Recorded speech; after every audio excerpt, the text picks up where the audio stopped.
A ver. Sí, ¿qué tal? ¿Qué tal? Señor Aguilar, ¿cómo le va? Bienvenido a Extremos. Bueno, muchas gracias. Acá estamos a su disposición. Perfecto. Bueno, estamos en tripartita también desde Arequipa con nuestro psicólogo del programa, el señor Alfonso Díaz Clat, que está también con nosotros, alias Fonchi, a quien también le damos la bienvenida. Bienvenido, Fonchi. Buenas noches, Sandro, encantado de acompañarnos en un episodio más Extremos. Muy buenas noches, señor Aguilar, encantado de poder conversar con usted. Buenos días, un gusto también.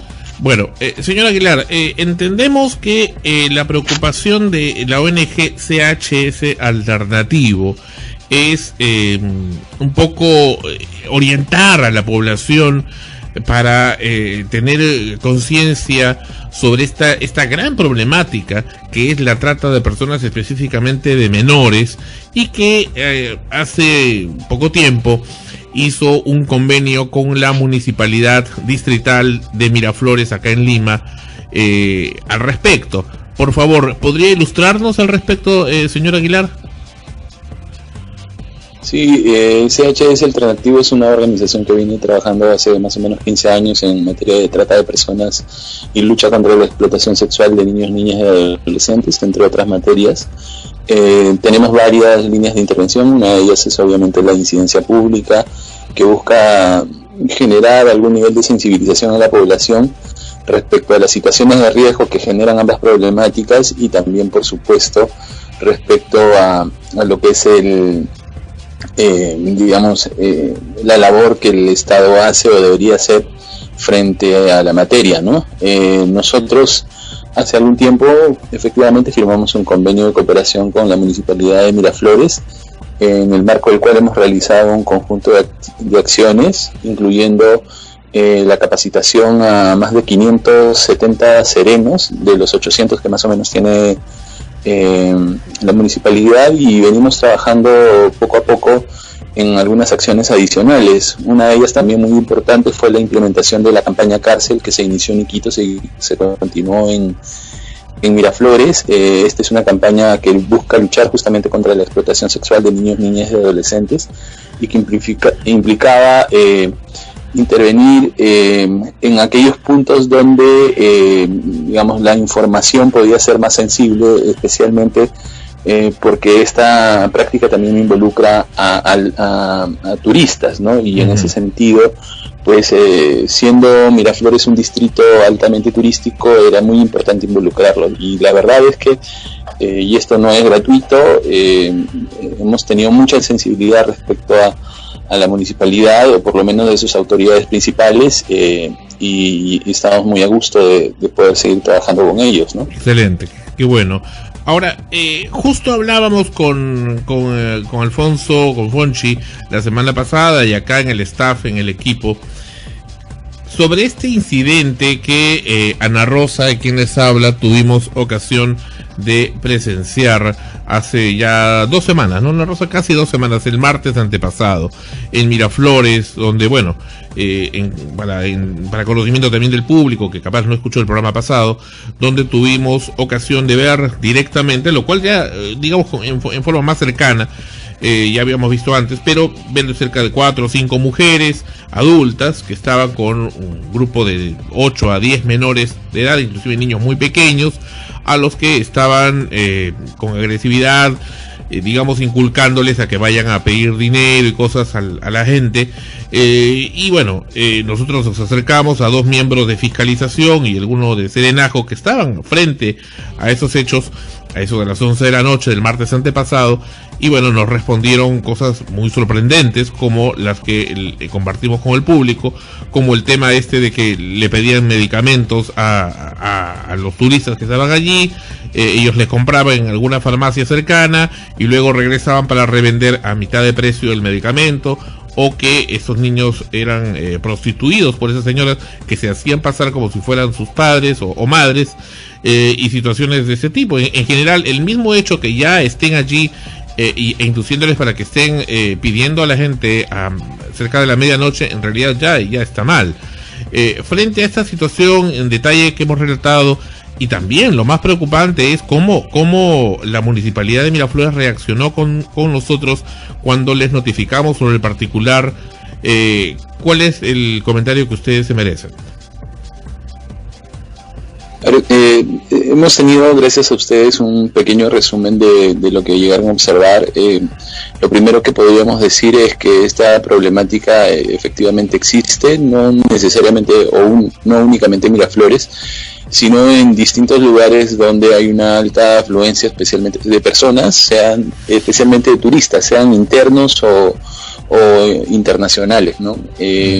Y es una práctica que la acabamos de ver hace poco, el día de hoy mismo salió un reportaje respecto a personas que están usando la mendicidad como una forma de acceder a recursos o a dinero, ¿no?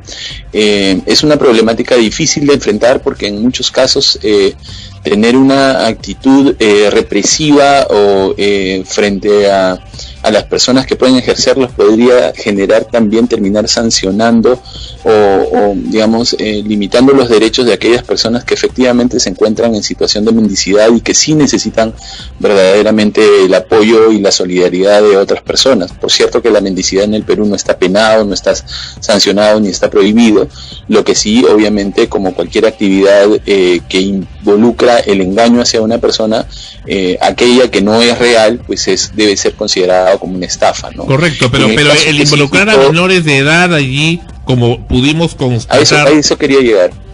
Sí, a eso quería llegar. En el caso específico de lo que ustedes vieron, la problemática podría ser doble, según entiendo, ¿no? Uno es obviamente la situación de los niños en situación de explotación bajo la modalidad de mendicidad. Eso sería un caso de trata de personas con la finalidad de mendicidad. Eso está penado por el Código Penal, valga la redundancia, y debería ser pasible de sanción, independientemente de que las personas involucradas puedan inclusive ser familiares de los menores de edad. Es más, eso puede ser un agravante y puede implicar una pena mayor. En segundo lugar, por supuesto, está penado y prohibido no solamente por el derecho nacional, sino por el derecho internacional, cualquier forma de explotación sexual a niños, niñas y adolescentes, y por supuesto también está el Código Penal así lo prevé, ¿no? Es más, con una pena inclusive que podría llegar a sancionar a lo que denominamos el cliente explotador, ¿no? O que el Código Penal denomina cliente usuario, ¿no? Es decir, no solamente se sanciona a la persona que explota, que coloca la situación de explotación al menor, sino también a aquella persona que hace uso, entre comillas, del servicio que brinda ese menor de edad, ¿no? ¿A qué se refiere con el servicio? Entonces, para tenerlo claro. Se trata de una doble problemática que respecto de la cual se ha trabajado con los serenos, pero sin duda pues no va a ser un tema que se va a resolver de la noche a la mañana, ¿no? Entre otros porque en general dentro de los servicios de serenazgo y de inspección que hay en las municipalidades hay una fuerte rotación de personal. Uno puede trabajar en un momento con un conjunto de serenos que luego de pasado un año probablemente ya no esté, y por eso estamos tratando de trabajar también desde la perspectiva del trabajo de CHS en medidas que sean más sostenibles, ¿no? Una de ellas, por ejemplo, ha sido, y así lo hemos previsto para vincularnos no solamente a la Municipalidad de Miraflores, sino a otras más, la elaboración de una guía de serenos que ayude a la prevención y a la identificación de casos de trata de personas y de explotación sexual de niños, niñas y adolescentes, no solamente diciendo cómo puede presentarse, sino sobre todo, y lo más importante, qué ruta de actuación seguir cuando estos casos son detectados, ¿no? Fonchi, estás desde Arequipa, adelante por favor con tus consultas. Sí, señora Aguilar, ante todo, muchas gracias por podernos acompañar. Nosotros hemos analizado este caso desde el punto de vista psicológico, social, hasta cierto punto de vista hemos observado algunas cuestiones penales, pero a mí me preocupa algo. Entiendo que la ONG CHS Alternativa más que nada ha trabajado capacitando a 570 serenos mediante un convenio con la de cooperación con la Municipalidad de Miraflores. Ahora, ese trabajo con serenos no va a dar resultados, es que las cabezas, los jefes, las personas que son las que toman las decisiones, que están por encima de los serenos, no tienen claro este concepto. Algo que nos llevó a discutir mucho en un episodio pasado, Extremos, fue el hecho de que al conversar con una de las funcionarias de la Municipalidad de Miraflores, ella nos dijo que ella no creía que en Miraflores hayan casos de esos, que no se había reportado ninguno, que ella nunca había visto una cuestión así en su distrito, y a mí me preocupó porque de hecho yo no dudo del esfuerzo que está haciendo esta ONG, pero de pronto antes de trabajar con los serenos deberíamos empezar trabajando con las cabezas de la municipalidad. ¿Qué opina usted sobre esto? Bueno, sin duda, en cualquier acción de sensibilización tiene que trabajarse a todo nivel, ¿no? Ahora, una cosa es cierta, al menos de la información que nosotros manejamos, casos identificados y detectados explícitamente de explotación sexual de niños, niñas y adolescentes o de niños en situación de mendicidad no se han registrado en Miraflores, al menos de la información que nosotros tenemos. Es decir, no quiere decir esto que no se presente. Es más, nosotros estamos trabajando con la Municipalidad de Miraflores porque suponemos y tenemos información no formal respecto a que esta problemática existe. Y justamente por la posibilidad de que eso sea real, es que tal vez no la persona que les respondió a ustedes, pero sí el alcalde y parte de las personas que están en la municipalidad decidieron tener un convenio con CHS, que por cierto es un convenio en donde nosotros trabajamos, digamos, articulamos esfuerzos. No estamos hablando de que hay una inversión importante de recursos de la municipalidad ni tampoco de nuestras partes, sino de básicamente lo que podemos apalancar de los recursos de los proyectos que tenemos, ¿no?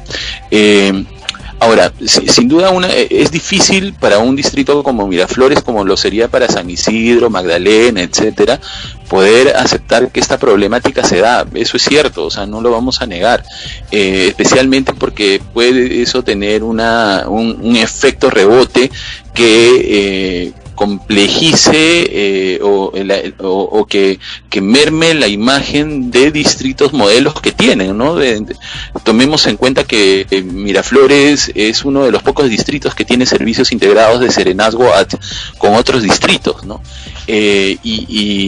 Pero eso no quiere decir que no lo estén reconociendo, si no, no estarían trabajando. Probablemente la persona que les respondió no tiene conocimiento del esfuerzo y de lo que dijo públicamente el alcalde Muñoz. El alcalde Muñoz, por lo menos frente al tema de explotación sexual de niños, niñas y adolescentes, en el lanzamiento de la campaña Cárcel, que fue pública, está la información en internet, demostró su interés de trabajar frente a esta problemática, una problemática que es aún más grave que el propio hecho de colocar a niños en situación de mendicidad, ¿no?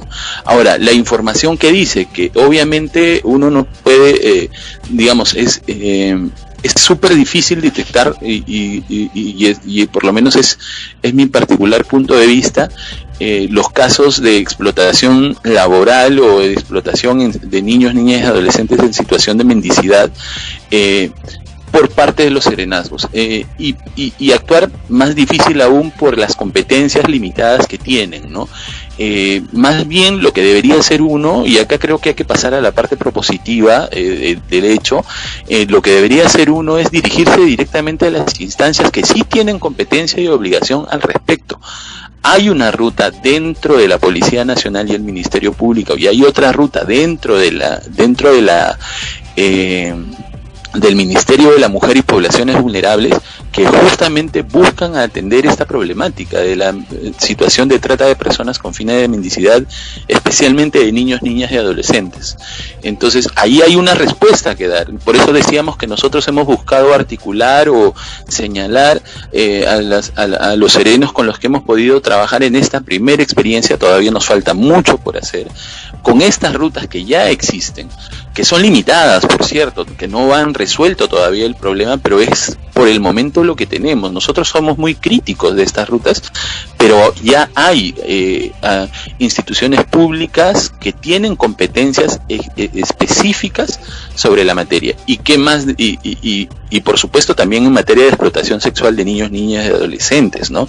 Especialmente si esto se da en el marco de la trata de personas, también hay rutas, servicios especializados, tanto desde la Dirección General de Niños, Niñas y Adolescentes del Ministerio de la Mujer, como de la Policía, de la Dirección de Trata de Personas de la Policía Nacional, como además ahora fiscalías especializadas de lucha contra la trata del Ministerio Público, ¿no? Entonces, yo creo que lo que nos falta, más que ver en la municipalidad la respuesta en términos de persecución del delito, en términos de respuesta frente al hecho concreto de una persona adulta explotando a un niño, es acudir a las autoridades pertinentes, y lo que le corresponde a la municipalidad es que cuando conozca uno de estos casos, cuando pueda identificar uno de estos casos, tiene que activar esa ruta. Esa sería su obligación. Luego tiene otras obligaciones en términos de prevención de la situación, y tiene otras obligaciones también en términos de atención a las víctimas. Hay normativa que regula cuáles son las competencias y atribuciones compartidas y exclusivas de las municipalidades en ambas materias, pero al menos en la persecución del delito, que entiendo era lo que a ustedes les preocupaba, el hecho de que no interviniera la fiscalía, el servicio de serenazgo o de inspección o fiscalización, de la municipalidad, en realidad no le corresponde. Lo que les correspondía era, si ustedes estaban denunciando el hecho, comunicarlo a la comisaría del sector, que la comisaría del sector eleve esa información inmediatamente a la división de trata de personas, ¿no? Porque puede haber un caso de trata de personas con fines de mendicidad, y que actúe la policía especializada del sector, ¿no? Y eso hay una ruta ahí específica que no debería demorar ni siquiera 24 horas para enfrentar un hecho como el que ustedes observaron. Ana Rosa, adelante. Yo sí estoy bastante decepcionado, señor Aguilar, me va a disculpar usted, no sé el público qué opine, no sé Fonchi qué opine, pero bueno, ya luego le daré mi comentario. Ana Rosa estuvo acompañándome en esta ocasión de forma circunstancial. Ana Rosa, por favor, adelante. Sí, señor Aguilar, ¿qué tal? Mucho gusto. Precisamente lo que le iba a preguntar es algo que acaba de responder, sin embargo también me siento un poco frustrada con la respuesta, puesto que, si bien es cierto, no debería durar más de 24 horas este proceso. Primero, el público en general no está muy bien informado al respecto. En general no saben qué hacer frente a una situación así, y simplemente van de frente al primer policía o al primer sereno que ven en las calles, ¿no? Para advertirles si es que tienen la iniciativa de hacerlo, y se encuentran con respuestas como las que recibimos aquella noche. Y por otro lado, detectar casos de mendicidad de niños en realidad no es tan difícil acá en Lima, sobre todo puesto que todos los días lo vemos, lamentablemente. Hace un par de días apenas estaba reunida con unos amigos, éramos por lo menos unos 10 o 12 reunidos, y todos, sin ninguna excepción, habían visto lo mismo que yo había visto ese día, no solo en Miraflores, sino en diferentes puntos de Lima, y también se sentían atados de manos. ¿Qué es lo que hacemos frente a eso? Simplemente no darles plata, no comprarles nada, pero seguimos viendo que los niños son explotados. O sea, 2 o 3 mujeres gordas, muchas veces, disculpe que mencione en esas características físicas, pero era la expresión de mis amistades que lo habían visto, con muchos niños alrededor, con cajitas de chicles, o simplemente pidiendo dinero, como los enviaban, ¿no? A estos restaurantes o donde veían gente que estaba comiendo, para que les den el dinero. Uno de ellos vio claramente cómo estos niños se acercaban con la cantidad de dinero que habían recibido, entregárselas a estas mujeres, y en fin, ¿no? Eso lo vemos a diario. ¿Qué es lo que puede hacer una persona común y corriente, un civil que está caminando por las calles y ve esto? Tiene que necesariamente, a veces estás pasando simplemente en el carro y los ves, ir hasta la comisaría a hacer esto. ¿Por qué los policías no pueden actuar de manera efectiva en ese momento? O sea, si encuentras un policía, decirle y que se realice el proceso, porque así como usted lo menciona, como dice, no debería durar más de 24 horas, pero se hace sumamente tedioso. A ver, Ana Rosa, yo creo que hay que diferenciarlo. Mi comentario de lo que pasa o de esta problemática que trasciende la situación de trata de personas y explotación de niños, niñas y adolescentes. Mi comentario venía, y cuando decía que no habían casos detectados, tenía que ver con que no se han producido denuncias efectivas ni desde ni desde el Serenazgo, con la policía o los ciudadanos respecto a situaciones de mendicidad que se hayan producido en el distrito de Miraflores, al menos de la información que tenemos. No podemos tampoco decir que eso ha pasado cuando no es así. Eso no quiere decir, y lo reitero, que desconozcamos que la problemática existe, pero el riesgo que estamos corriendo es que si comenzamos a ver en cada situación de donde un niño está acompañado de su familia como una situación de explotación, podemos terminar sancionando o colocando en una situación complicada a una familia que de repente lo que está haciendo es tratando de sobrevivir. Le voy a poner un ejemplo muy concreto. Hay una señora que en este momento está procesada por trata de personas por haber supuestamente explotado, supuestamente porque todavía tiene la garantía de presunción de inocencia, supuestamente por haber explotado a su hijo y a sus dos sobrinos pidiendo limosna en una calle específica, ¿no? 35 años, ¿no? 35 años va a enfrentar esta señora. Esa es una pena mucho mayor que inclusive la que se ha solicitado para la principal proxeneta en Madre de Dios, que es la señora Quispe, que es más conocida como la Reina del Delta. Por una situación de mendicidad, cuando la señora ha demostrado que ella no explotaba a su hijo, que al menos en el caso de su hijo, que ella cumplía con mandar a su hijo al colegio, él estudiaba y en las tardes salían a venderle golosinas y ella estaba con él. Pero la interpretación de las autoridades ha llevado a la conclusión de que esa señora en realidad lo estaba explotando, ¿no? Entonces, enfrentar el tema no es tan sencillo como decir en cada esquina, y le digo porque yo he pensado como usted. O sea, yo también me escandalizaba de ver a un conjunto, a una familia o a tres personas con determinadas características sentadas mientras los niños están dando vueltas y pidiendo limosna. Pero en muchos casos se trata de familias y no necesariamente de personas que son explotadoras. A esas personas que explotan niños, niñas y adolescentes, a esas personas es a las que hay que perseguir. Hay que sancionar, hay que identificarlas, hay que meterlas a la cárcel y tiene que caer todo el peso de la ley. Y sobre ellos es que tiene que actuar el Estado. Ahora, ¿qué puede hacer una persona frente a estas situaciones? Usted dice, bueno, el proceso que usted me cuenta es demasiado largo. Mire, le voy a decir uno más sencillo que se me había olvidado. Usted y cualquier ciudadano puede llamar anónimamente a la línea 1818, opción 1, y denunciar uno de estos casos. No necesita dar su nombre, no necesita dar su edad, solamente tiene que dar alguna información que permita identificar dónde se está produciendo el hecho. Esa línea, la 1818, opción 1, atiende las 24 horas del día.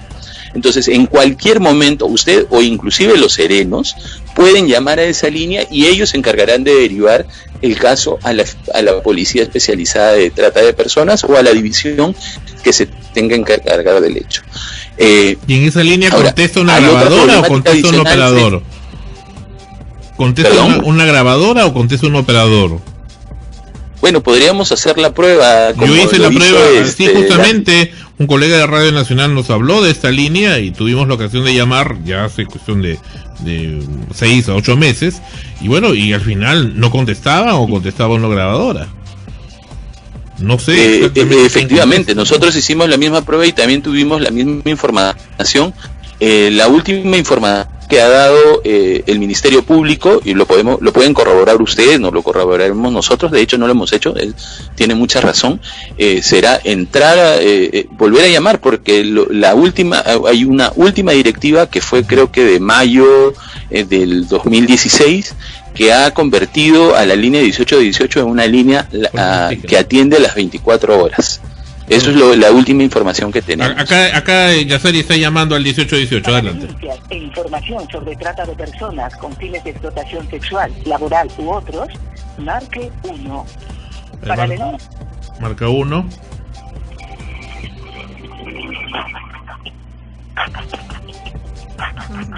Si te ponen en holding. No terminan de contestar. En este momento, todos nuestros agentes están ocupados atendiendo a otros clientes. Esa es la misma grabación que nosotros hemos escuchado, encima mal hecha, ridícula, o sea, una patada al público, a la ciudadanía, porque dice encima ni siquiera han tenido después de todo el dinero que el Ministerio del Interior recibe, por eso que realmente a mí me indigna, todo el dinero, maldita sea, que han recibido esa gente, encima ponen todos nuestros clientes, están atendiendo a otros clientes. Perdón, ¿acaso los ciudadanos peruanos somos clientes?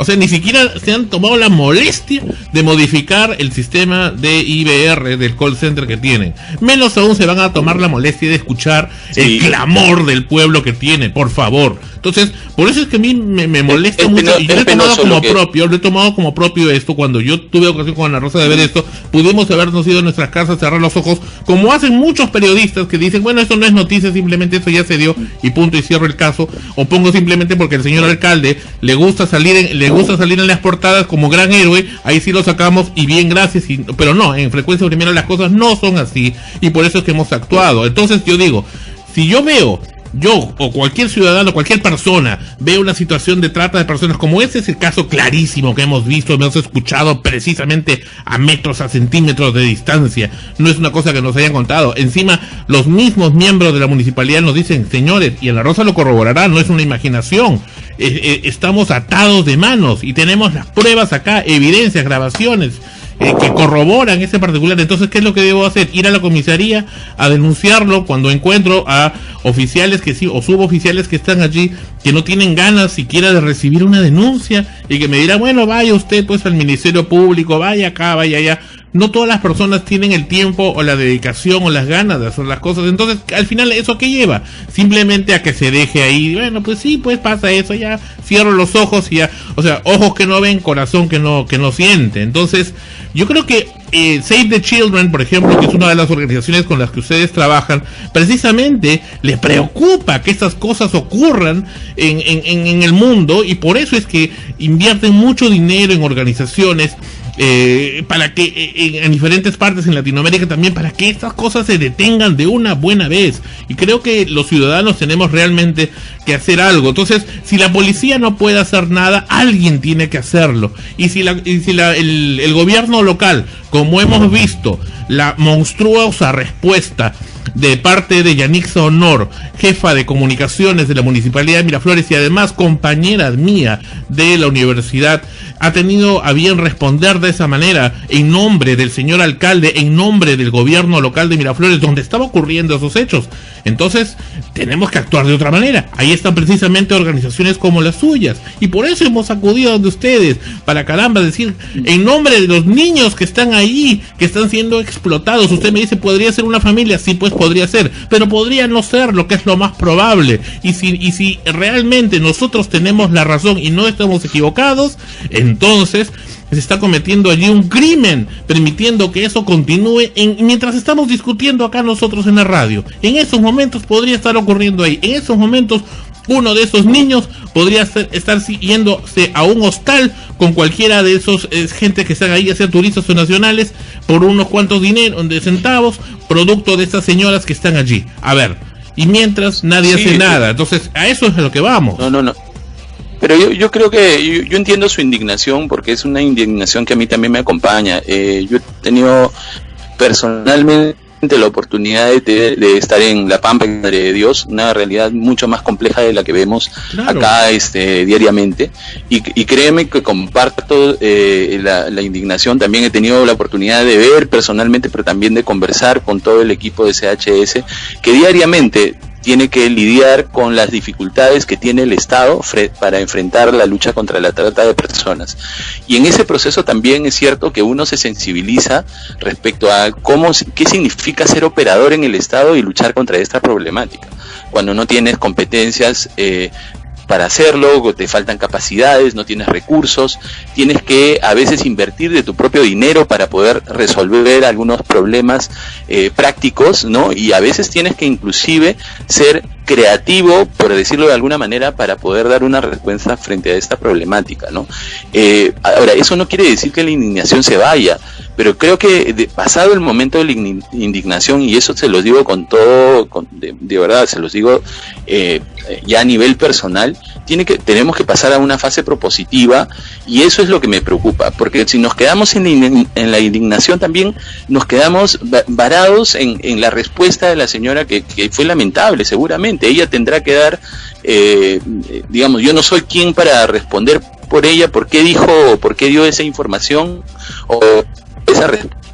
O sea, yo no estoy acá como defensor ni de la municipalidad ni tampoco como acusador de la misma, pero creo que sí tenemos que pasar a otra fase. Estamos después de 15 años que tiene CHS en la materia, después de casi 12 de haber el Estado a enfrentar de manera coordinada, cada vez más, dando poquitos pasos y a veces retrocediendo. Creo que tenemos que enfrentar de otra manera el problema. Por ejemplo, de la manera como lo hemos hecho hoy día, ¿no? Llamando a la 1818, verificando si verdaderamente está funcionando, o si, como pasa ahora, la llamada pues nos manda a un, como usted mismo ha dicho, un insensible mensaje que nos da la idea de que somos más clientes, usuarios de un servicio más que ciudadanos y ciudadanas que tienen el derecho a preocuparse por una problemática. No, es que eso es lo que dice, están atendiendo a otros clientes, dice, o sea, por favor. No, yo lo entiendo, y también me preocupa, y créame, o sea, no es fácil, digamos, a ustedes imagínense la indignación que les genera esta problemática por un caso que han visto, imagínense estando todos los días vinculados a esto, ¿no? Sí. No solamente desde el plano de la atención a víctimas, sino desde el plano de la denuncia. Bueno, acá pero ya también tienen es cierto ustedes que lo que me un brazo de preocupa, acción. yo les soy sincero, a mí lo que me preocupa, pues solo para acabar por lo menos, y salvo que ustedes tuvieran alguna otra pregunta conmigo, por favor. a mí personalmente lo que me preocupa es que transformemos, o sea, que la lucha contra la trata de personas, que tiene a las personas en situación de vulnerabilidad, en situación de pobreza y exclusión social, se termine convirtiendo en algo que ponga su situación aún más complicada de la que es. ¿Me entiende? O sea, ese es la preocupación personal que tengo, porque si fuera que acá estamos hablando de redes criminales como es en otros países, donde abiertamente lo que se busca es la explotación, si estuviéramos hablando de personas que articuladamente buscan explotar a niños, niñas y adolescentes de la manera como usted también ha escrito, yo podría entender y estaría completamente de acuerdo, y sería todavía más drástico que ustedes, pero la realidad no nos demuestra eso, nos demuestra que acá hay un profundo problema estructural donde las personas que generan el problema y que lo viven son personas salidas de la pobreza, de la exclusión social, y eso es lo que más bien deberíamos exigir que se frene, ¿no? Sí. O sea, la persona, si hay la posibilidad de que una persona esté pidiendo limosna, independientemente, olvidémonos un rato de los casos de explotación, pero si hay la posibilidad de tener a una persona pidiendo dinero en una esquina y que encima lo haga con su hijo o hija, eso ya debería ser una demostración de que la respuesta no pasa por tener una política efectiva de lucha contra la trata, ni mucho menos, sino que lo que necesitamos son políticas más estructurales donde las personas no necesiten hacer este tipo de actividad, ¿no? O sea, no hay posibilidades de enfrentar la trata de personas si seguimos viviendo con los niveles de exclusión social que tenemos y con los niveles de pobreza que existen, ¿no? O sea, y ese es el caldo de cultivo, eso es lo que hace a este tipo de delitos sostenibles, porque las personas que terminan cayendo en redes de trata o que terminan participando en redes de trata, sea como actores, como delincuentes o sea como víctimas, normalmente son personas que provienen de contextos de pobreza, ¿no? Esa es la preocupación, y eso es lo que quisiera que ustedes entendieran también de mi participación, ¿no? Perfecto. La trata de personas no es de buenos y no es una problemática que en el Perú sea de buenos y malos, de criminales y víctimas. Estamos hablando de una problemática mucho más compleja que no se puede simplificar en una mirada donde vemos el problema, sino que hay cuestiones estructurales que lo explican y que son preferentemente las que deberíamos estar enfrentando. Adelante, Yasari, por favor, rápido. Sí, buenas noches, señor Luis Enrique. Quería preguntarle en todo caso, ¿cómo podríamos hacer si, bueno, en todo caso hay estas barreras burocráticas o, bueno, la línea no nos contesta? Quizás nosotros podríamos filmar, tener algún tipo de fotografía, alguna prueba y enviarlo tal vez a algún correo de ustedes, quizás como ONG tienen más peso que nosotros que somos solo ciudadanos. Sí, bueno, como ONG nosotros básicamente lo que hacemos es que si nos derivan un caso, nosotros lo podemos derivar inmediatamente. A ver, vamos a decir lo siguiente: nosotros no somos una organización que litigue casos, es decir, no estamos, no tenemos las capacidades, porque imagínense lo que sería litigar cerca de 4.000 casos, por ejemplo, que ha detectado el Ministerio Público, como para enfrentar esa dimensión. Pero lo que sí podemos hacer es vincularnos, y cualquier ciudadano puede acceder a los números de CHS alternativo, o a nuestra página web directamente, chsalternativo.org, www.chsalternativo.org.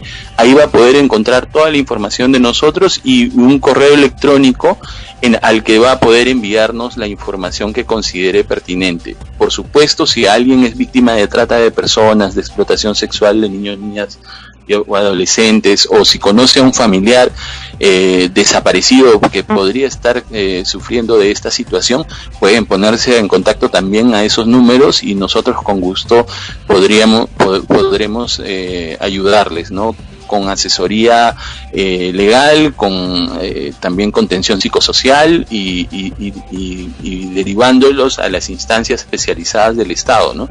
Porque hay una cosa que tratamos de hacer de CHS una regla, ¿no?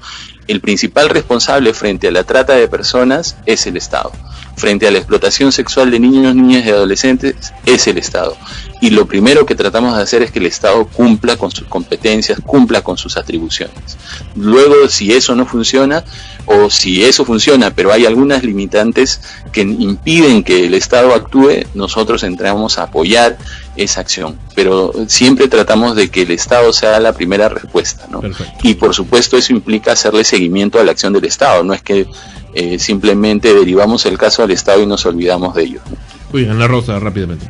No, bueno, a ratificar un poco lo que menciona el señor Aguilar, es cierto también que existe una problemática social de pobreza y también de hacer de esto como parte del negocio familiar.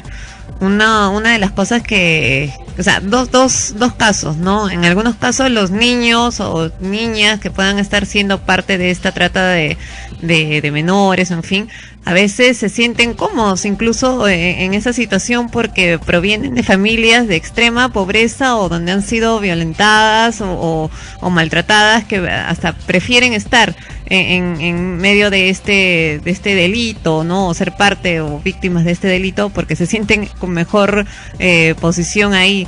Y en el otro caso que menciono del negocio familiar, justo anecdóticamente, uno de mis compañeros, precisamente con los que estuvimos reunidos, me contaba de que conocía a una chica, de que desde niña pedía dinero, vendía, estaba en situación de mendicidad. Esta niña había crecido, ahora era madre de 2 hijos y seguían con el asunto. Ahora era ella y sus hijos quienes continuaban con Generación por otra generación. Ajá, no, eso ya es una problemática social que lamentablemente tiene que abarcarse, o sea, el trabajarse de una manera más integral por parte del Estado. Oye, Fonchi, para ir concluyendo desde Arequipa, Pues, adelante. si me permiten un aporte sí. a ese Por favor. tipo de situaciones, perdón que interrumpa. Adelante. Esos son otro nivel de casos, por ejemplo, que también tienen una respuesta desde el Estado, debería tenerlo. O sea, hay niños en situación de mendicidad y por lo tanto, independientemente de si es trata o no, están en situación de abandono. Por lo tanto, podrían entrar a un conjunto de programas que tiene el Ministerio de la Mujer, entre los cuales implicaría su albergamiento en centros de atención residencial para que no estén expuestos justamente a esa situación. Yo nuevamente, y por favor quisiera tratar de ser claro en esto, no estoy desconociendo la realidad, eso es importante, pero lo que no quisiera es que la próxima vez que alguien vaya a Miraflores se cruce con una familia o con unas personas, un niño y acompañado de un adulto que está pidiendo limosna, crea que es un caso de trata de personas y al final todos los casos que uno comienza a ver piense que se trata de casos de trata de personas. Si hay la sospecha, es preferible que antes que intervenir uno, intervengan las autoridades. Lamentablemente no está funcionando la línea 1818, veremos cómo nosotros trasladamos esta experiencia de hoy a la Dirección General de Seguridad Democrática, que es los que tienen que ver por el tema. Terminando esta llamada voy a llamar a las personas que están vinculadas a la línea y en todo caso sean ellos los que intervengan, porque si no vamos a estar con este tipo de situaciones donde digamos podemos terminar vulnerando también otros conjuntos de derechos en la pretensión de proteger otros, ¿no? Muy bien.